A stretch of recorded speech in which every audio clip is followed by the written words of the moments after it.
റോമിന്റെ മധ്യഭാഗത്ത് നിന്ന് ഏകദേശം 30 കിലോമീറ്റർ അകലെയുള്ള ഇറ്റലിയിലെ ഫിയുമിസിനോയിലുള്ള തപാൽ കേന്ദ്രത്തിന് ലിയോ 14 പാപ്പയുമായി ഒരടുത്ത ബന്ധമുണ്ട്. 10,000-കണക്കിന് ആളുകളെ മാർപ്പാപ്പയുമായി ബന്ധിപ്പിക്കുന്ന ഒരു ലളിതമായ ബന്ധം. തങ്ങളുടെ കൊച്ചു കൊച്ചു സന്തോഷങ്ങൾ, പ്രാർത്ഥനാ അഭ്യർത്ഥനകൾ, ആശംസകൾ, വേദനകളെല്ലാം പാപ്പയുമായി പങ്കിടുവാൻ ആഗ്രഹിക്കുന്ന ആയിരക്കണക്കിന് ആൾക്കാർക്ക് ഒരാശ്വാസമാണ് ഈ തപാൽ ഓഫീസ്. വിലാസം അപൂർണമാണോ അതോ കവറിൽ പിശകുകളുണ്ടോ എന്നത് ഇവിടുത്തെ ഉദ്യോഗസ്ഥർക്ക് പ്രശ്നമല്ല. പരിശുദ്ധ പോപ്പ് ലിയോയ്ക്ക് എന്ന ലളിതമായ ഫോർമുല മാത്രം മതി ഈ കത്ത് വത്തിക്കാനിലെത്താൻ. ഫിയുമിസിനോ വിമാനത്താവളത്തിലെത്തിയ ശേഷം വാൻ വഴി കത്തുകൾ വത്തിക്കാന്റെ ഏറ്റവും അടുത്തുള്ള വിതരണ കേന്ദ്രത്തിലേക്ക് കൊണ്ടുപോകുന്നു. അവിടെ നിന്നാണ് സന്ദേശങ്ങളടങ്ങിയ കത്തുകൾ പോളിസിയിൽ എത്തുന്നത്.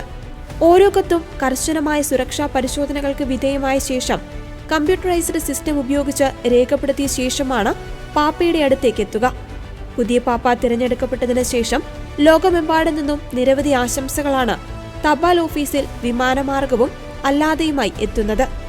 ഇറ്റലിയിലെ പൊതു തപാൽ സേവന കേന്ദ്രമായ പോസ്റ്റ് ഇറ്റാലിയന്റെ പ്രസ്താവന പ്രകാരം ദൈനംദിനമെത്തുന്ന പോപ്പിന്റെ തപാൽ ലോഡ് ഏകദേശം 100 കിലോയോ അതിലധികമോ വരും.